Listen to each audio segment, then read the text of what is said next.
Pernah nggak sih Anda merasa terjebak gitu ya di situasi yang rumit, terus berharap ada cara yang lebih simpel buat menanganinya? Ada cerita menarik nih dari materi Anda soal Don Sul. Dia ini penjaga bar, badannya kecil, di bar namanya Jax. Nah, tempat ini sering banget kedatangan tamu yang ya agak sulit lah. Iya ya. Termasuk geng motor rampot rustlers gitu.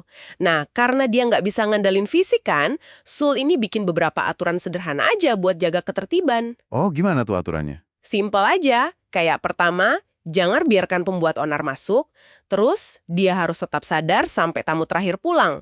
Oke, masuk akal. Terus kalau ada band heavy metal, ska, atau punk, penjagaan digandakan. Dan yang unik nih, dia jaga hubungan baik sama anggota geng motornya. Kadang malah minta tolong mereka. Wah, menarik juga ya pendekatannya. Iya kan? Nah, cerita ini kayaknya pas banget buat pembuka pembahasan kita kali ini nih. Kita mau gali lebih dalam ide dari sumber Anda soal gimana sih kita bisa melakukan sesuatu, ya lebih baiklah pakai pendekatan yang terstruktur tapi tetap fleksibel.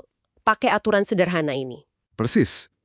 Dan ide aturan sederhana atau panduan ringkas ini memang jadi kuncinya. Materi kita ini memperkenalkan konsep itu semacam pedoman singkat yang dirancang khusus buat situasi tertentu. Tujuannya itu bukan cuma biar hemat waktu atau tenaga, tapi lebih ke memfokuskan perhatian kita ke hal yang paling penting aja gitu. Oke. Tapi, perlu diingat ya, ini bukan resep kaku yang bisa dipakai semua orang. Justru kebalikannya. Sangat personal. Disesuaikan sama kebutuhan Anda, sama tugas yang dihadapi. Jadi arahannya jelas, tapi tetap ada ruang buat penilaian Anda sendiri.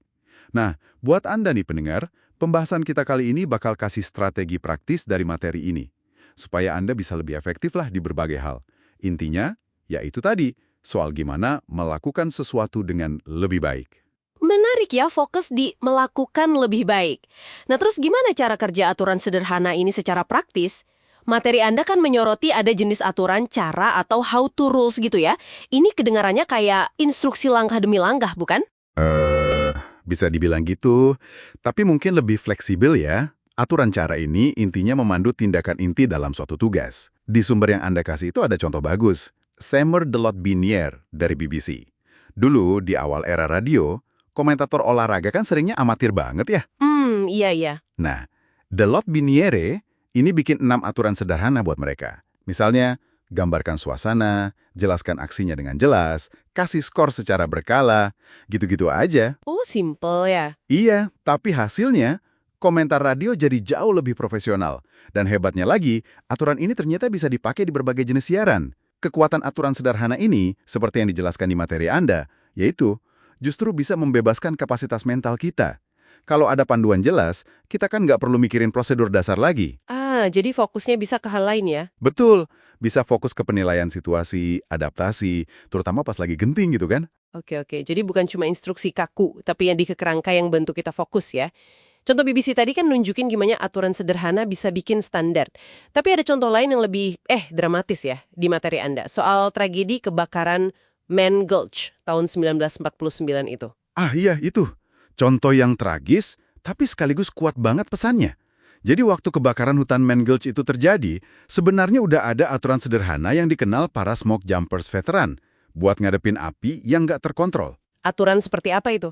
Ada beberapa. Pertama, nyalakan api penyelamat. Jadi bakar area kecil, biar api utamanya kehabisan bahan bakar di situ. Kedua, bergerak ke area yang tumbuhannya lebih tipis. Ketiga, kalau udah ke pojok, hadapi apinya, terus coba lompati garis api di titik paling lemahnya. Keempat, jangan biarkan api yang nentuin posisi kita. Oke, itu aturan-aturan yang udah ada ya berarti? Iya, udah ada dan udah teruji. Sayangnya, kru yang terjebak waktu itu kan kebanyakan masih muda ya. Mereka mungkin nggak familiar atau mungkin ragu buat nerapin aturan itu pas lagi panik banget.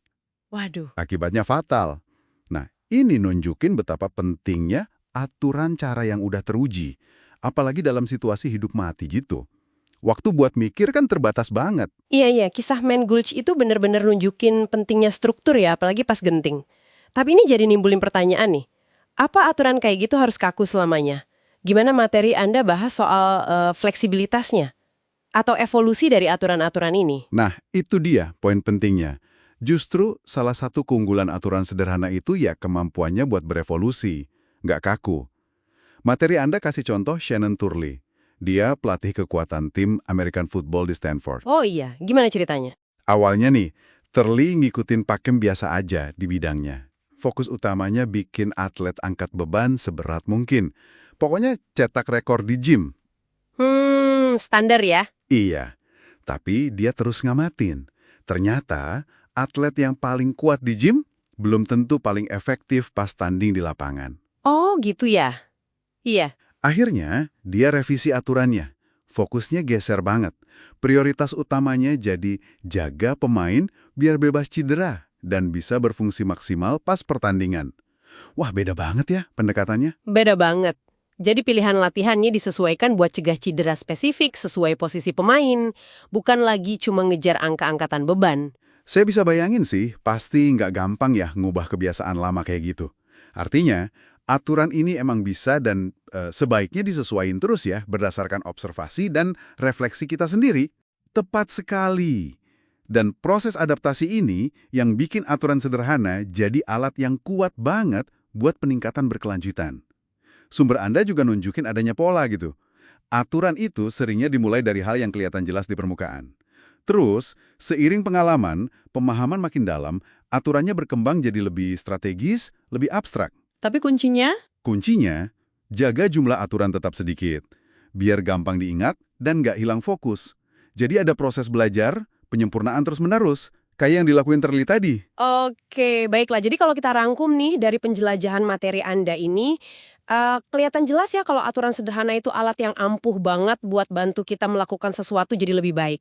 Intinya bukan di kerumitannya, tapi lebih ke panduan yang fokus, adaptif, dan bisa langsung kita pakai gitu ya. Betul. Aturan ini ngasih struktur yang kita perlu, entah itu buat jaga ketertiban di bar yang ramai kayak Donsul tadi, atau bahkan bisa nyelamatin nyawa di situasi kritis kayak yang seharusnya terjadi di Man Gulch itu. Dan pelajaran paling penting buat Anda bawa pulang yaitu potensi buat nyempurnain terus-menerus. Kayak Shannon Turley yang nggak berhenti belajar dari lapangan, Anda juga bisa terus evaluasi dan sempurnain aturan main pribadi Anda. Baik itu di kerjaan maupun di kehidupan sehari-hari. Mungkin ini bisa jadi bahan renungan penutup nih buat Anda. Coba deh, identifikasi satu area atau proses dalam hidup Anda yang sekarang ini rasanya kok terlalu rumit ya, berbelit-belit atau kurang efektif gitu. Oke. Apakah mungkin beberapa aturan sederhana yang Anda rancang sendiri, berdasarkan pengalaman dan tujuan Anda, justru bisa ngasih hasil lebih baik daripada nyoba nerapin solusi kompleks yang mungkin malah nggak pas? Kadang-kadang kan, seperti yang materi kita tunjukkan, kerumitan itu sendiri yang jadi penghalang. Sementara kesederhanaan yang terarah, justru membebaskan kita buat bertindak lebih cerdas dan efektif.